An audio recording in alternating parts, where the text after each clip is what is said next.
जिंदाबाद विश्वजित देवरे जिंदाबाद जिंदाबाद जिंदाबाद BPF long live BPF long live BPF long live BSF long live जिंदाबाद जिंदाबाद जिंदाबाद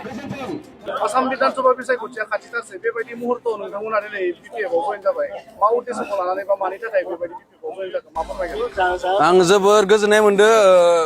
इउपिपिएलनिफ्राय जोङो बिपिएफआव जयेन जाबाय मानो होनबा थांनाय जोङो 2020 मायथाइयाव जोङो जयेन जादोंमोन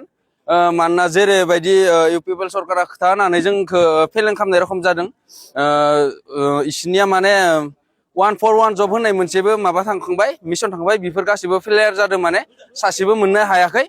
बिनि थाखायनो जोङो दिनै बिपिएफखौ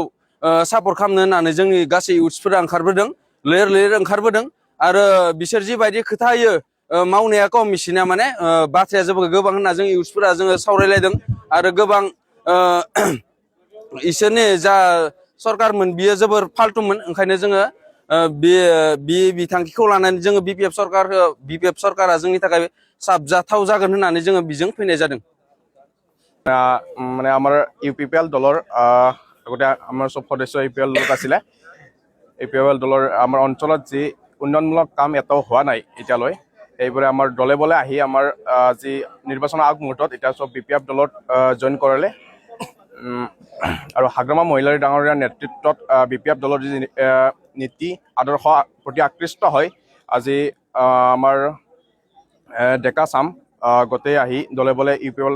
বিপিএফ দলত জইনিং কৰিলে আৰু আপোনাৰ ইয়াতে আমাৰ বৰমা বাস্কাৰ 42 নং বাস্কাৰ বিধানসভা সমষ্টিত মনেশ্বৰ ছাৰক আমি জয় কৰিম বুলি লাগি আছো